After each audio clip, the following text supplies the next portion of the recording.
99% of the restaurants are owned by Shetties. So when Shilpa Shetty opened one, I was not surprised. मैंने कहा इसके तो खून में. Now you've cooked for celebrities like Brad Pitt, Angelina Jolie, and various heads of state, right?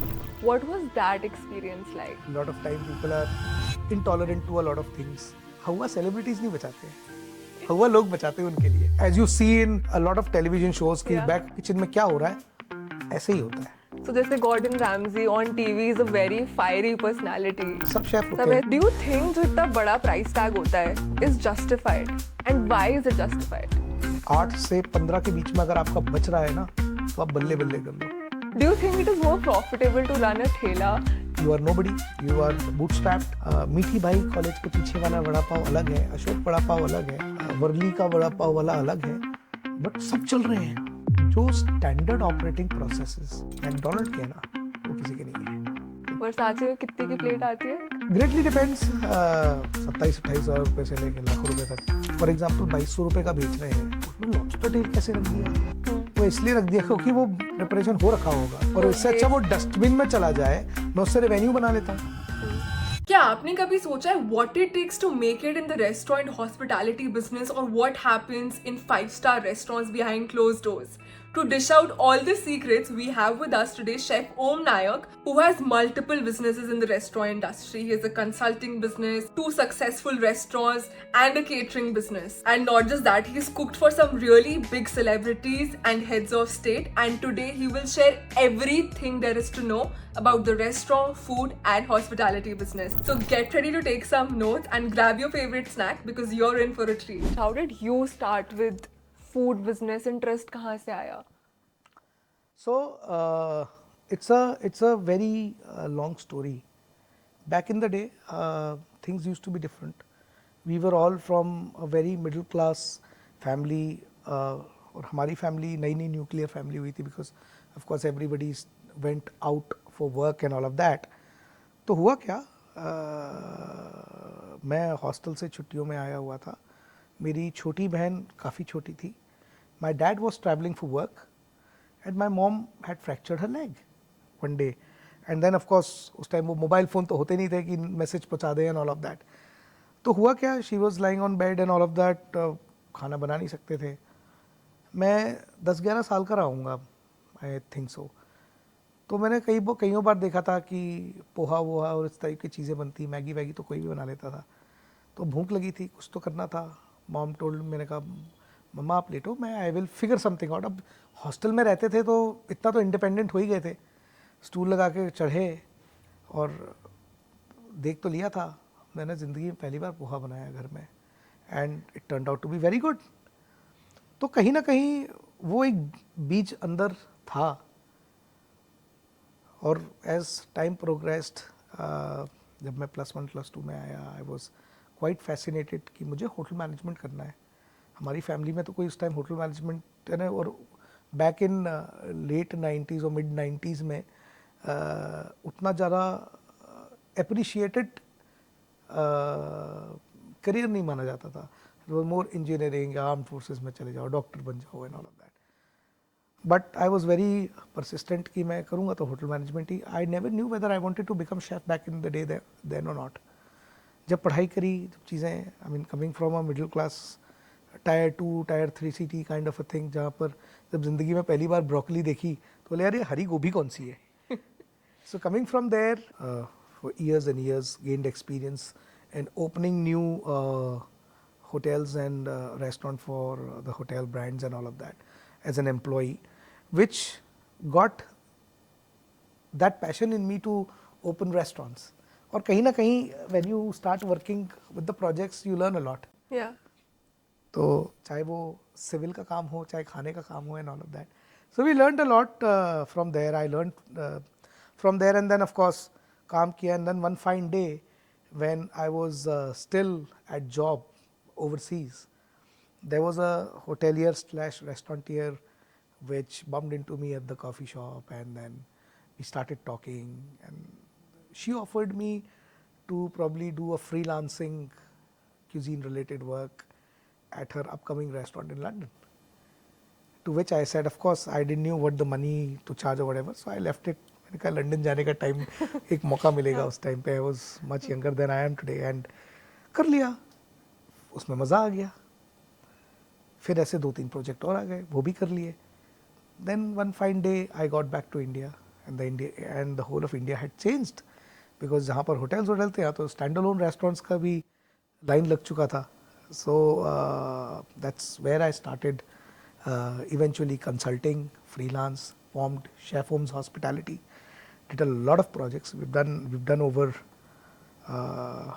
75-80 restaurants, hotels and all of that now. Now you've cooked for celebrities like Brad Pitt, Angelina Jolie and various heads of state, right? What was that experience like? So it was while I was working at the Windsor Bangalore. They were staying at the hotel. Of course, I was very close to back then the regional chef, Chef Mathur, and of course, I'm passing out from one of the good colleges, speaking well and all of that. I had always had that upper edge of speaking to these guys and understanding and taking their orders, because काफ़ी सारी combination and permutations होते हैं, काफ़ी सारी expectations होती हैं, their likes dislikes होते हैं, lot of times people are intolerant to a lot of things. Yeah, So what are celebrities like? कैसे होते नहीं, हैं I mean very diverse, I would say, but one thing that is common कि हवा celebrities नहीं बचाते हैं, हवा लोग बचाते हैं उनके लिए। तो they are very easy people. I mean I have never felt any trouble. उनको जो चाहिए वो आप पता करो क्या चाहिए, क्या खाना है और उनको दे दो। So I don't see any challenge कि भाई हर कोई डिमांडिंग होता है यार, जो पैसे दे रहा है वो डिमांडिंग होगा, वो नहीं भी दे रहे होंगे बट वो डिमांडिंग है, because they exactly know what they want. Yeah. And that's what artists are. They exactly know what they want. दे दो, simple. It is as creaseless as it is going to be. But when you're serving these high profile clients, right? Kitchen में तो बहुत high pressure environment हो रहा होगा कि देखो high pressure होता है, I'll tell you why. Because there are expectations on you. अब आपको घर पे, आपके घर पे भी आपके ऊपर expectations आ जाती हैं, तो आप थोड़े तो स्ट्रेसफुल होते हो। yeah. This is all the game of expectations. आपको अपने एक्सपेक्टेशन से अपनी ब्रांड की इज्जत भी बचानी है, अपनी इज्जत भी बचानी है। And with the age of social media आप अच्छा काम करोगे तो लोग आपको रिकग्निशन भी देंगे। So I think that is more of a stress. Also at in the kitchens where most of the kitchens have limited space and all of that. होता क्या है कि टाइमली खाना निकालना है। अब एक बार जब ऑर्डर हो जाता है ना, तो लोग हर 5 मिनट में घड़ी देखते हैं यार कि अभी ऑर्डर लेट हो रहा है, खाना लेट हो रहा है, वो नहीं हो सकता। सो वो एक थोड़ा स्ट्रेस रहता है of course, and when there are multiple orders coming in and then you have to dispense होता है। So as you see in a lot of television shows कि बैक किचन में क्या हो रहा है, ऐसे ही होता है। So जैसे Gordon Ramsay on TV is a very fiery personality. सब शेफ होते सब ऐसे होते हैं। 99% of the chefs are like that, because expectation होती है ना, आपको खुश करना है। घर में माँ को भी होती है लेकिन वो जताती नहीं है। No, so I remember घर पे भी अगर बुआ आ रही हैं या relatives आ रहे ऑफ हैं, कोर्स तो खाना is a whole project and there's a lot of stress in the house that everything has to be perfect. So when you're running high-end restaurants, it must be next level. हाँ stress. हाँ, किसी भी चीज़ में देख लो आप, खाना has been part of any celebration across the world. So you worked in various luxury high-end hotels, right? जहाँ पे एकदम महंगा खाना मिलता है. Do you think जो इतना बड़ा price tag होता है is justified? And why is it justified? यार there are lot of costs involved, lots, जो if you're sitting on the other part of the table you would not be able to gauge that यार ये cost भी involve होती है। As simple as एक प्याज को काटने के कई तरीके होते हैं जिसको यील्ड्स एंड वेस्टेजेस भी बोला जाता है। तो there are lot of wastages in terms of getting the prime cut out of anything or primeness out of each ingredient, which comes as a cost, which is the direct cost, which is called as the food cost or whatever it is. Then comes mind-boggling overhead costs, which are bigger than the food costs. There's a marketing cost, HLP, heat, light, power. So if you look at that, bigger and more expensive the establishment, rental है, rentals are killer, salaries are killer, and कुछ भी हो जाए salary तो देनी है ना, so rent तो देना ही है, so which is why all those costs are justified. अभी इसमें मैंने profit की बात नहीं करी है, यार अगर आदमी business कर रहा है तो कुछ profit भी तो कमाएगा. So there are costs, of course, bigger the establishment, bigger the cost, and of course कहीं ना कहीं से तो पैसा बनाना है. But margins जैसे लगता है as a customer that the margins must be pretty solid. देखो वैसा नहीं अल्टीमेटली है. At the end of it ये वैल्यूएशन गेम और फंड रेजिंग के लिए जो जीओपी ग्रॉस ऑपरेशंस प्रॉफिट और इस सब पे बात करते हैं, it's all up in the air.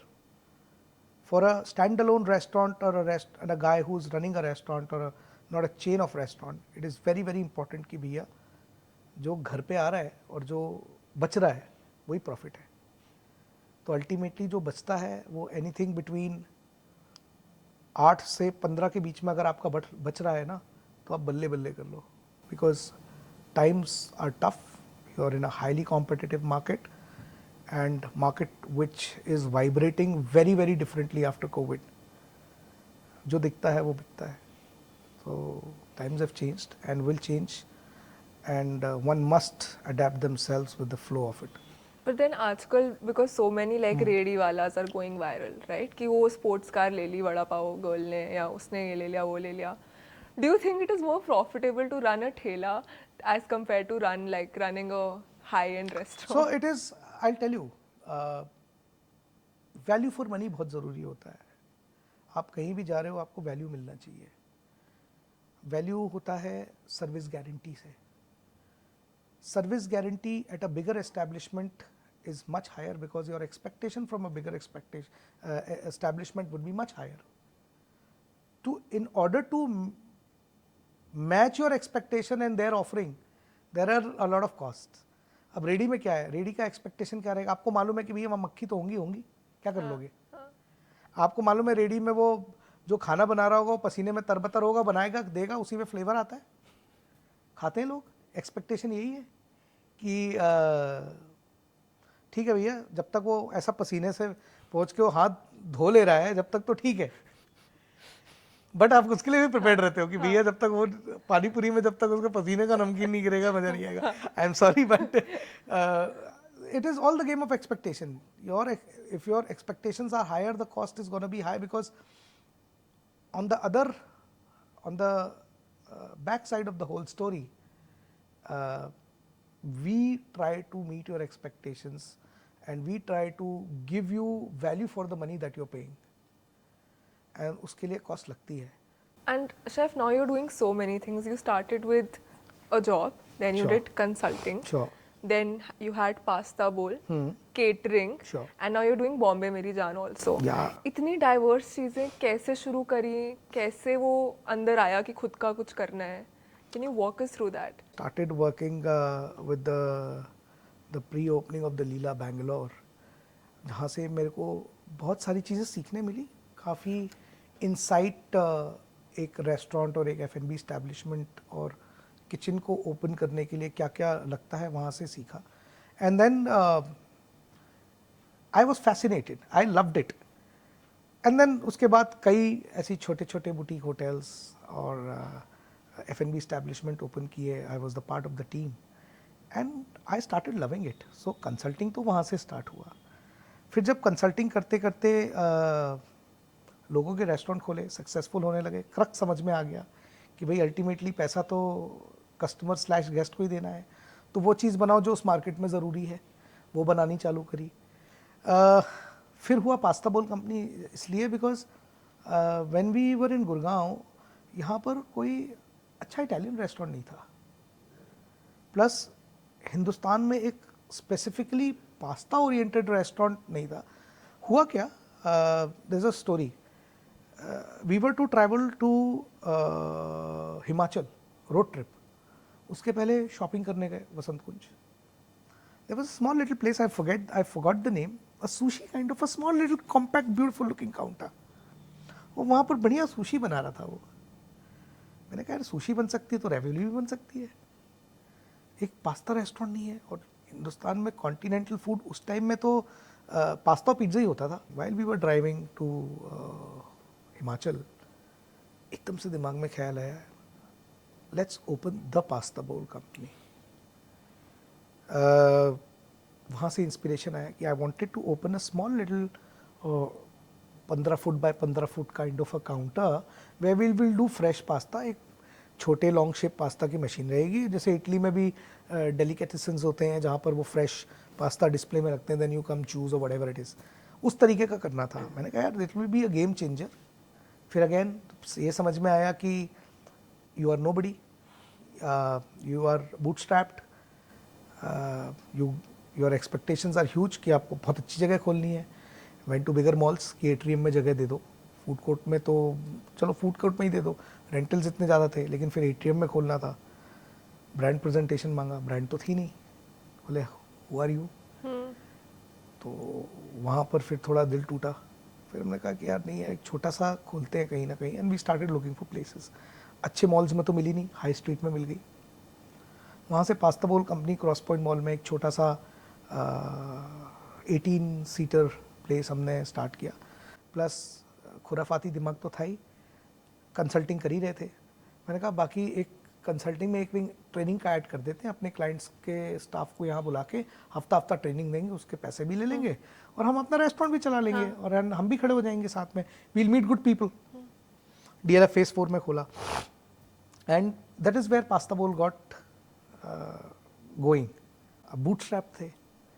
अब उस टाइम 2-3 लोगों ने बोला कि फंड रेज कर लेते हैं, समझ में नहीं आया. बोले नहीं यार क्यों इक्विटी डाइल्यूट करूँ मैं, इसमें तो मज़ा आ रहा है, घर में डिसेंट पैसे लेके जा रहे हैं, कुछ अलग करते हैं.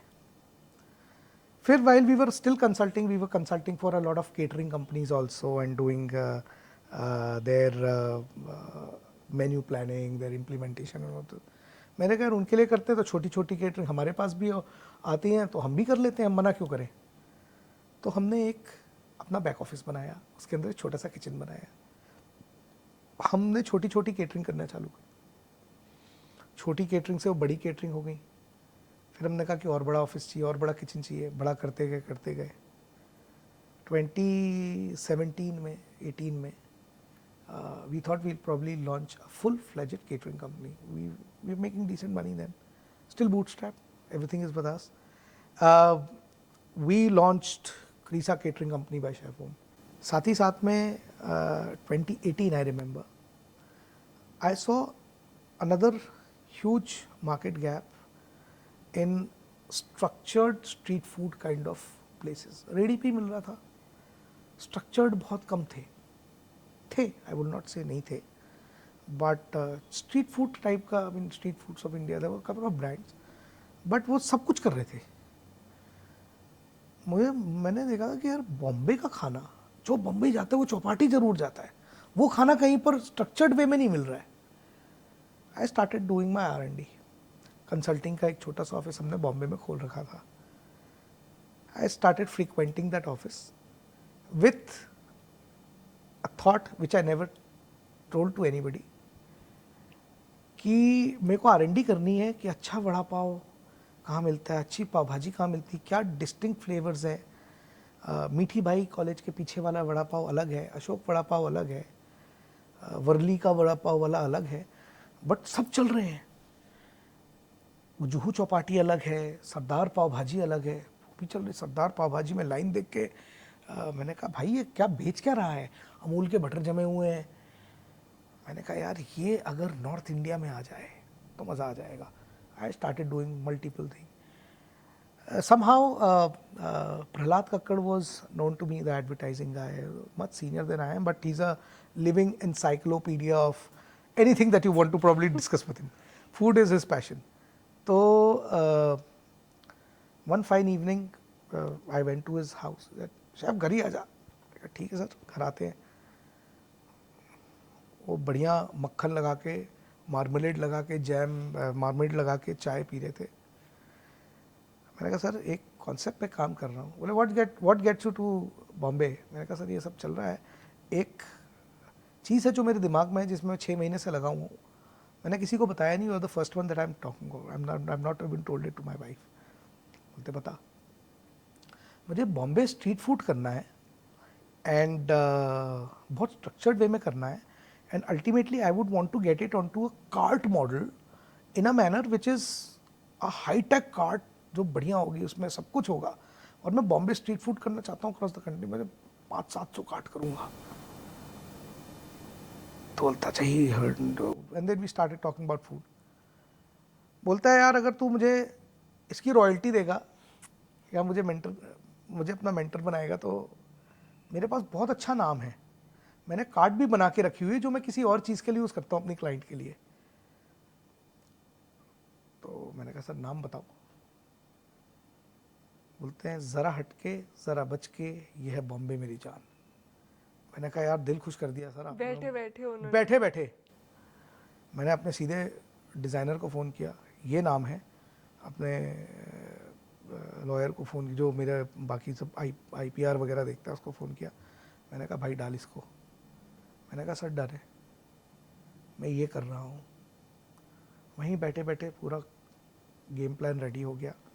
नेक्स्ट डे कक्कड़ साहब मेरे को अपने ऑफिस लेके गए। वहाँ पर एक स्टेनलेस स्टील की फाड़ू काट खड़ी हुई थी जिसके अंदर तवा भी था, गैस भी थी, ओवरहेड टैंक भी था, जेट स्प्रे भी था, सब कुछ था। 6 फुट बाय 4 फुट की काट। बोलते शायद तो इसको यूज़ कर, ट्रायल इसी में कर लेना। मैंने कहा बहुत बढ़िया। वो काट का फैब्रिकेटर का नंबर सब दे दिया उन्होंने। He is very generous in that sense. I mean ये जो QSR काइंड ऑफ रेस्टोरेंट्स होते हैं ना, ये इसमें ना एक एक रुपए का हिसाब रखना पड़ता है। एंड बॉम्बे मेरी जान का मेरा बहुत सारा इंस्पिरेशन मैंने मैकडोनल्ड से लिया था। आई mean I am not, I don't feel ashamed of saying that, because जो स्टैंडर्ड ऑपरेटिंग प्रोसेसेस मैकडोनल्ड के हैं ना, वो किसी के नहीं है। एक एक चीज़, whatever they do it consistently across any location, right? मुझे वही करना था, क्योंकि एक आदमी अगर ब्रांड रिकॉल कैसे करता है, एक बार खाया अच्छा लगा, अगर उसने दिल्ली में खाया और वही चीज़ चेन्नई में उसको ब्रांड दिखा, उसको याद आया भाई दिल्ली में वो बड़ा पाव खाया था मैंने, या मैंने वो पाव भाजी खाई थी, ये ब्रांड अच्छी है, चल मुझे मालूम है कि ये वैसी टेस्ट दे देगा। पहले दिमाग में टेस्ट आता है, ब्रांड बाद में आता है, ब्रांड देख के। तो हाँ, इमेजिन अगर वो कंसिस्टेंसी आपको मिल जाए तो बढ़िया है। McDonald's might not make best of the burgers, but whatever burger do they make, they do it consistently in any location across the country और anywhere as a matter of fact. वहाँ से मैंने बहुत inspiration draw किया। और Covid आ गया, R&D चली रही थी, एक टेस्ट आउटलेट हमने खोल लिया था।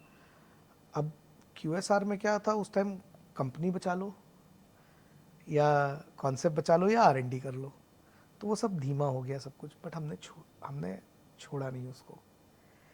We worked very very scientifically on our recipes and I am proud to say that our recipes are so standardize as good as McDonald's, और हमने उसको एक नॉच अबव ले गए।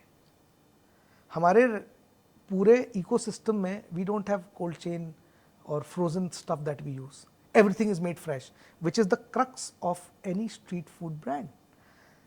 जुहू चले जाओ, कहीं भी चले जाओ, पाव भाजी खाओ, बड़ा पाव, आपको जो फ्रेश सामने ऐसे बना हुआ लगता है ना, मेरा हर ऑर्डर वैसे ही बनता है बॉम्बे मेरी जान में। तो फिर आप सप्लाई चेन कैसे करते हो मैनेज? हमने अपने मसाले स्टैंडर्डाइज कर दिए हैं। गेम होता है मसालों का इंडियन फूड में।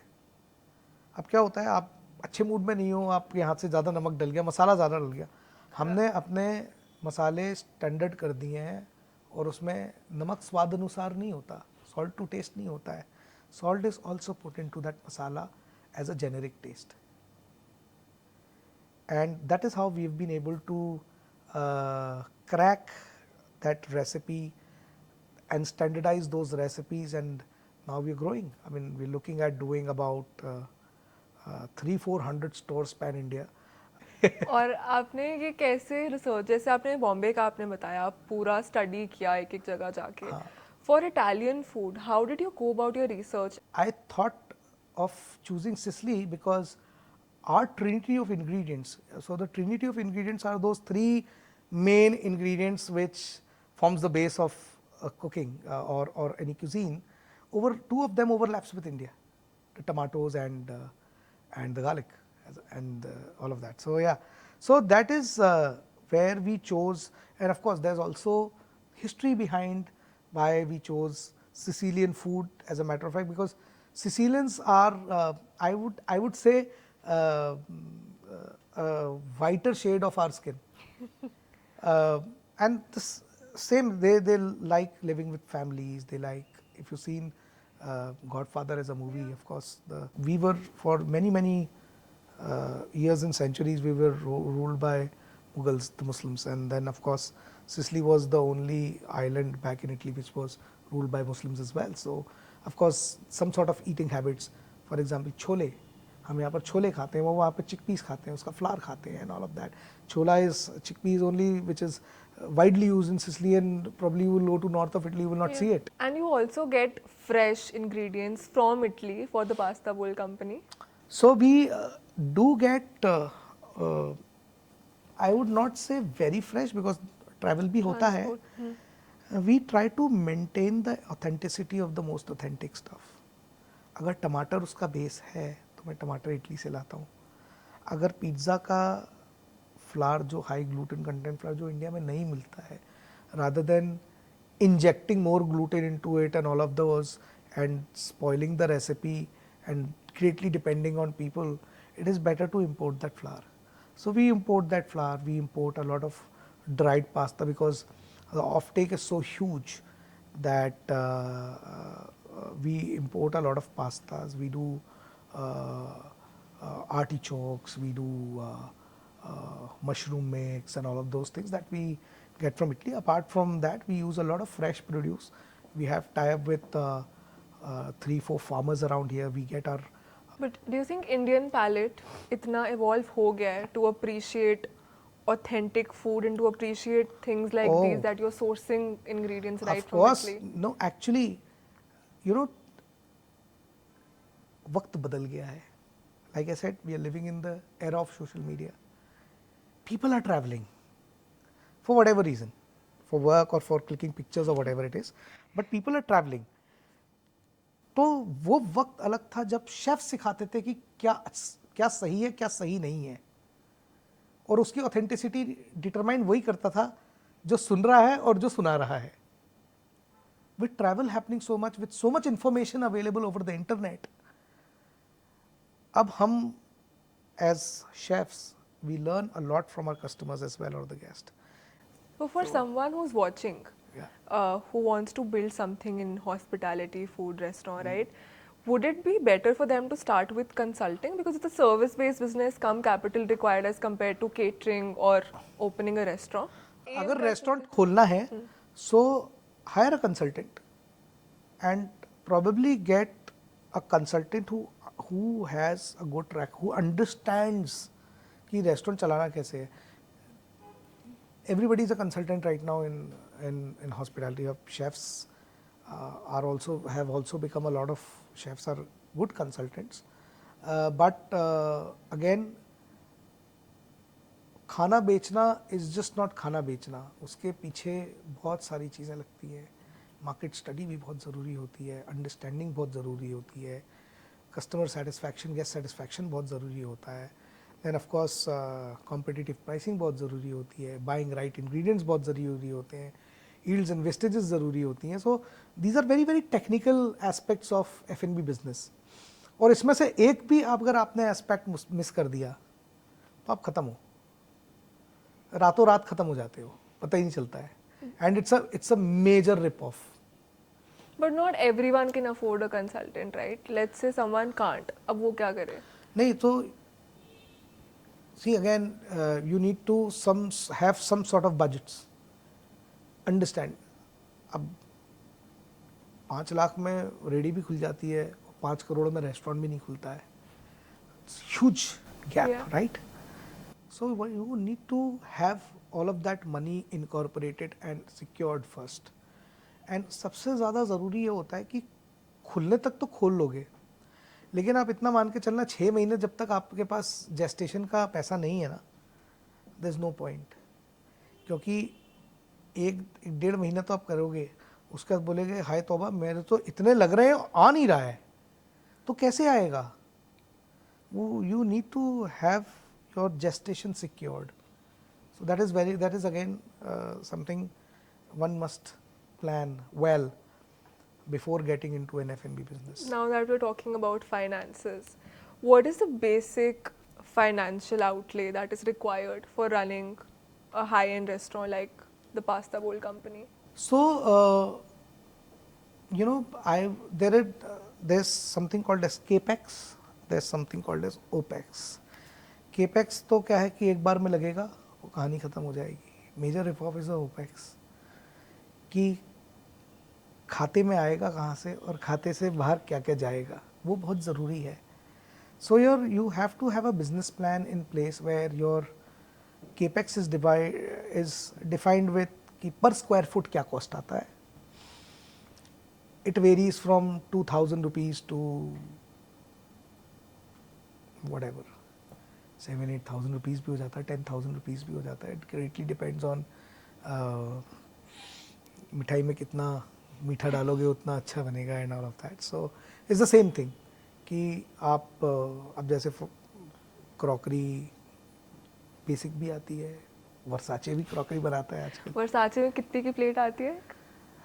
ग्रेटली डिपेंड्स, 27-28 हज़ार रुपये से लेके लाखों रुपए तक एक प्लेट ऑफ कोर्स होता है. So whatever, so it is the same. So per square foot cost define करना बहुत ज़रूरी है ओपेक्स में कि भाई खर्चा कितना करना है. अब वो तो हो गया, अब रिटर्न ऑन इन्वेस्टमेंट प्लान भी होना चाहिए. तो उसके लिए आपको क्या आपकी प्राइस पॉइंट स्ट्रैटेजी रहेगी, आपका टारगेट क्लाइंटेल क्या है, वो कितना पैसा दे सकता है. फॉर एग्जांपल आपका टारगेट क्लाइंटेल पर पर्सन 350 रुपये दे सकता है या 500 रुपये दे सकता है, और आपका मंथली का break even for example 30 lakh रुपए है. तो you do a calculation backwards कि आपको एक महीने में कितने लोगों को खाना खिलाना पड़ेगा. और Monday, Tuesday, Wednesday, Thursday, Friday, Saturday, Sunday, weekday और वीकेंड की कैलकुलेशन अलग करनी पड़ेगी. कि अगर मान लो 20 आदमी आप मंडे को खिला रहे हो और 200 आप सैटरडे को खिला रहे हो, तो वो अल्टीमेटली घूम फिर के कहानी ऐसी आनी चाहिए कि break even plus your profit range. और ऐसे वो डिफरेंस भी होता है मार्जिन्स में कि usually beverages have like better margins as compare to food items. Not any मोर.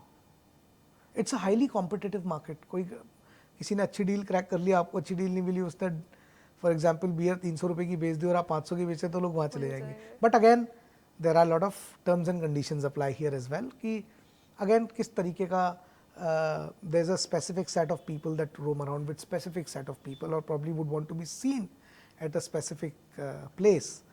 तो वो टारगेट क्लाइंटेल का गेम बहुत ज़रूरी होता है. इसलिए मैं बार बार ये टारगेट क्लाइंटेल बोल रहा हूँ, क्योंकि एक बिजनेस में जब तक आपको ये नहीं मालूम है कि आपको आप पैसा किससे बनाओगे और जिससे बनाओगे उसको चाहिए क्या है, जब तक सक्सेस कहाँ से आएगी, क्योंकि अल्टीमेटली पैसा तो वही देगा.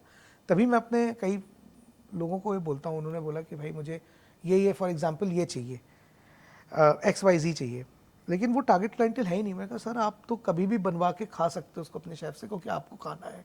वो अगला इसका पैसा नहीं देगा तो मेन्यू में रख के इंग्रेडिएंट बर्बाद करोगे, आपके वेस्टेज ज़्यादा होगी. नाउ कमिंग टू फूड, या एक अच्छी डिश बनाने में कितनी मेहनत, लाइक यू सेड सिस्टम्स बहुत लगते हैं, बहुत systems. But how much creativity and effort actually goes behind that one pasta बोल? आपको कोई भी बिरयानी का एग्जांपल देता हूँ. एक भाई साहब जिन्होंने कभी बिरयानी नहीं खाई हो, उनका टेस्ट पैलेट कुछ और हो, या उन्होंने सिर्फ लखनवी बिरयानी खाई हो, या उन्होंने हैदराबादी बिरयानी खाई हो, वो गया उसमें लिखा है बिरयानी, उसके पास आ गई स्पाइसी हैदराबादी बिरयानी, वो खाएगा मिर्ची है भाई इसमें तो फ्लेवर ही नहीं है और ये है वो, तो दिस इज टू स्पाइसी. होता है, everybody has their own tolerance level. अगर उसने बोला लखनवी या अवधी बिरयानी और Hyderabadi biryani, it is itself is self explanatory. there's there's an unsaid story associated with that word. Story is romance. So each dish has to have a story for it to sell better. Curated 6-course meal where each dish is a new story in itself. And the dish that we do for that evening is why we call it a masterpiece, because we don't do that dish again.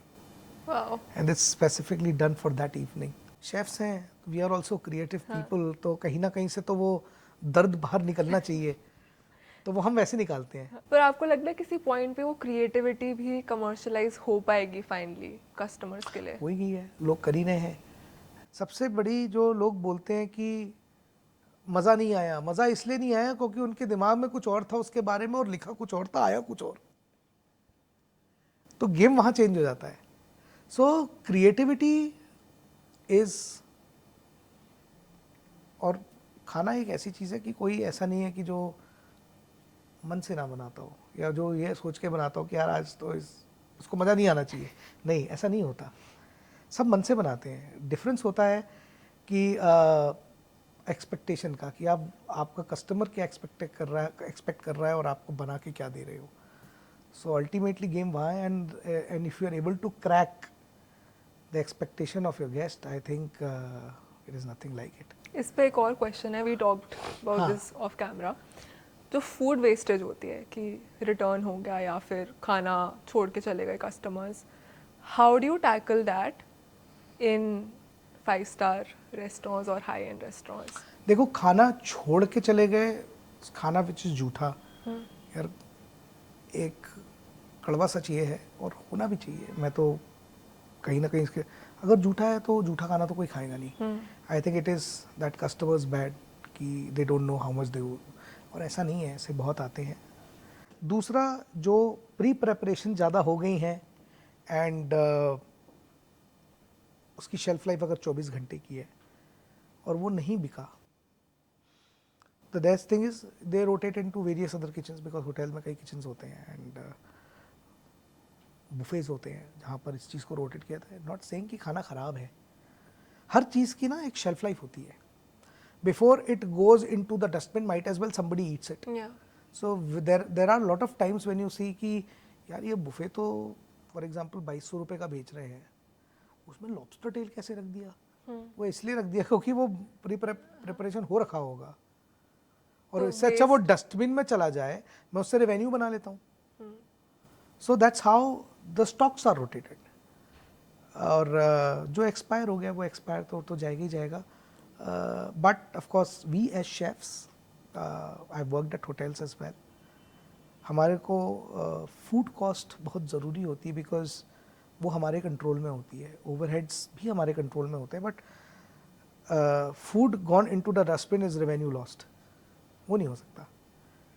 तो हर चीज़ का training बहुत ज़रूरी होती है कि vegetable को कैसे cut करना है, मीट को कैसे कट करना है. आपकी अगर एक चिकन को डीबोन कर रहे हैं तो उसकी यील्ड कितनी होनी चाहिए, उसमें मांस ज़्यादा लगा रह गया तो वही तो वेस्टेज ही है. So all of these things are interlinked, and that's how lot of times when chefs का काम बहुत मेहनत का होता है. Just not cooking, they have to ensure that it is profitable as well. So a lot of influencers are venturing into restaurant business. Started with Shilpa Shetty, who co-owns Bastion, which is a very famous नहीं, वो तो restaurant. Shetty के खून में है ना, आपको मालूम है ना क्या बोला जाता है. I don't know if this video reaches her or not or whatever, but she will also not deny it. जब हम बचपन में, so I am from I've studied in Manipal, Okay. which is Karnataka, and your Shetties वो belt में सबसे ज़्यादा है. Okay. Mangalore and all. एक शेट्टी का मुझे एक शेट्टी ने ही बताया था, ये is a very dear friend, he also owns hotels and restaurants in Manipal. बोलते हैं यार हमारे ना खून में F&B बसा हुआ है, होटेलियरिंग है. मैंने कहा कैसे? बोले यार हम जब पैदा होते हैं ना, और जब हमारा एग्जिस्टेंस में ये होता है भैया कि ज़िंदगी में मरने के पहले एक रेस्टोरेंट या होटल खोलना ही खोलना है. Okay. And that's exactly what he told me. I mean, I don't know, but you look at old Bombay, 99 90% of the restaurants are owned by Shetties. So when Shilpa Shetty opened one, I was not surprised. मैंने कहा इसके तो खून में है. ये I am pretty sure किसी को भी नहीं पता होगा. नहीं, and in fact I'd met her twice in Bangalore at the Windsor because हमारे जो शेफ माथुर थे, he's still very close with the Shilpa Shetty part of the family. तो वो शायद मेरे ख्याल से neighbors थे back in the day, and his wife, whatever. So I was not surprised because Shetty है ना, कोई भी शेट्टी आप किसी को भी देख लो, कहीं ना कहीं वो उनका रेस्टोरेंट होगा या होटल होगा, कहीं ना कहीं होगा. मोस्ट इम्पॉर्टेंटली एक तो टारगेट क्लाइंटल मैंने बताया ही था, बहुत ज़रूरी है बिकॉज उसके हिसाब से ही आपका पूरा पैराफिरनालिया बनेगा. The whole business plan will come out that veg.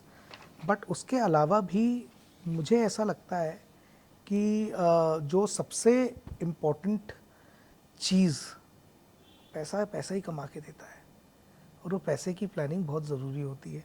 Y I have been saying this, I am still a bootstrapped company. तो ऐसा नहीं कि हम पहले दिन से हमने फाड़ काम किया और मस्त हो गए. नहीं यार, we have learned it the hard way. एंड एक चीज़ समझ में आ गई भाई, if your financial planning has flaws, your whole planning will go for a toss.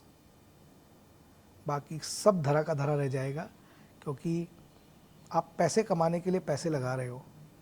आप सब चीज़ एड्रेस कर दोगे, जो सबसे इम्पॉर्टेंट चीज़ है वही एड्रेस नहीं करोगे तो you are done. So I think that is my advice to people who want to get into this industry. It's a great industry if you have addressed each and every aspect of that vicious circle.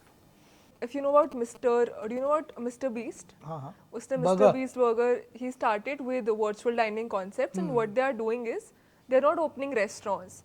What they do is they give their menu to pre-existing restaurants. तो उनकी kitchens जिनके underutilized होती हैं, they start making that capacity menu. utilization बढ़िया हो गया. Yes, which is nice. So this is complete. ये भी तो कर रहे थे. These Uber guys were also doing the similar thing. Uber or something. They had multi-brand kitchens and all of those things. Yeah. Dark kitchens or whatever. Cloud kitchens. So exactly. Yeah. So what is your take on this? That these days, more than the food quality or the brand name, which influencer is doing it or which celebrity is doing it is more important? To a certain extent, yes, it does play a big role. But ultimately, celebrity को तो खा नहीं रहे, खा नहीं रहे, तो कुछ टाइम चलेगा, फिर खत्म हो जाएगा. And that's how it is. But अगर खाना अच्छा है, celebrity भी अच्छा है, तो जरूर चलेगा. That is a ultimately killer combination.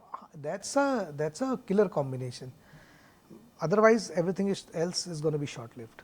So, immaterial of whatever influencer you are or whatever it is, if your food is not accepted, it will not work. Again, घूम फिर के वही आ जाती है टारगेट क्लाइंटेल. आप खिला किसको रहे हो? अब एक रोड पे जो बर्गर मिलता है और एक जो रेस्टोरेंट में बर्गर खा के आए, अच्छे बर्गर प्लेस में चीज़ बर्गर खाया हो या स्मैश्ड बर्गर खाया हो, तो वो रोड पे खड़े होगा तो खाएगा नहीं. और जो रोड पे खा रहा है उसको वो समझ में नहीं आएगा. It will be too gourmet for his palate. सो अगेन घूम फिर के कहानी वही आ जाती है कि आप किसको दिखा रहे हो, किसको खिला रहे हो. अगर आपका वो सॉर्टेड है तो चलेगा, नहीं सॉर्टेड है तो नहीं चलेगा. Our last question for you. इसके बाद we have 3-4 fun segments. What metrics do you think define a successful restaurant? Successful क्या बनाता है? बॉटम लाइन बताओ. अगर आप value for money to the customer दे रहे हो और which also has experience, I think it will work. अगर if value for money is met with the quality of food, service, interior and comfort, it will work. वो नहीं होगा तो नहीं चलेगा, चाहे जितनी मार्केटिंग कर लो. मैंने बहुत एग्जांपल्स देख लिए मार्केट में, अच्छे अच्छे restaurants. End of course consistency very important. जिस दिन चला रहे खोला था और 5 साल 10 साल 20 साल बाद आप लेगेसी रेस्टोरेंट्स देख लो, कोई भी तंपुकते देख लो, बुखारा देख लो, और स्टैंड अलोन स्वागत देख लो, है कल्ट फॉलोइंग है उनकी. And no marketing also. No marketing, consistency is the key. आप फॉर एग्जाम्पल भंडारा रोड के रेस्टोरेंट्स देख लो. So we have a fun segment for you, two truths and a lie. आप हमें 3 statements देंगे and we'll guess in the comments which 2 are the truths and which one is the lie. So okay so मैंने 3 दिन बिना सोए continuous kitchen में काम किया. One that. मैंने कल अपने फेवरेट स्टफ्ड करेले हिंदुस्तान के किसी कॉर्नर से एयरलिफ्ट करके बुला के खाए. और तीसरा, मैं एक वेजिटेरियन शेफ हूँ. So we'll guess. I will not give any hints right now, but later on I'll reveal. Now we have a fun rapid fire for you. Sure. Again. Pasta or pizza? Pasta. The one ingredient you can't live without. Garlic. Most bizarre food you've ever had. Frog legs. You favorite city for food? Oh, I have many. Yeah. Can I tell Yeah, many? Amritsar for sure. Delhi. Dubai. Nice. And Bangkok. Bangkok. Where did you have frog legs? Dubai. One celebrity you would love to cook for. Shah Rukh Khan. Though he is a very frugal eater, but I would still want to do that. Manifesting that for you. Best dish to impress someone. Uh, ये हमारे लोग जो थोड़े लोगों को पटाना चाहते हैं उनके लिए. What to cook? try a nice hand rolled spinach and ricotta ravioli. A lot of mehnat. Cooking at home or eating out on a day off. Cooking at home. The weirdest food request you've ever received. Weirdest? My goodness. No offense to somebody who, if he or she is seeing this, it has happened in the recent past. There was a guest at the restaurant who asked us to mix 2 shapes of pasta and cook it for them, and we denied it, unfortunately. If you could eat only one meal for the rest of your life, what would it be? Dal chawal. Dal chawal. Very nice. Let's do this game called red flag or green flag. First, using frozen ingredients in a fine dining restaurant. For me, it's a red flag. Charging premium prices for dishes that are traditionally considered street food. Green flag. Food bloggers who don't disclose that their meal was free when posting a glowing review. Red flag. A celebrity opening a restaurant just as a brand extension rather than a passion for food. Green flag. Diners spending more time clicking their food than actually eating Red it. flag. Changing the restaurant menu items frequently to reflect seasonal ingredients. Green flag. Collaborating with celebrity chefs or influencers. Grey flag. Great. Using heavy discounting strategies to attract more customers during Red flag. off-peak hours. Committing to source all your ingredients from local producers even if it costs more. Grey flag. Hiring staff with no culinary education formally but extensive practical experience. Green flag. Restaurants that seem more focused on being Instagrammable than providing good service and quality food. Red flag. Thank you so much and learned so much today from this conversation. Awesome. Thank Great. you so much for your time. I hope it was helpful and you guys all enjoyed the conversation. We can't wait to enjoy the food now. Awesome. Great. Alright. Look forward. Thank you. बढ़िया था, ठीक था.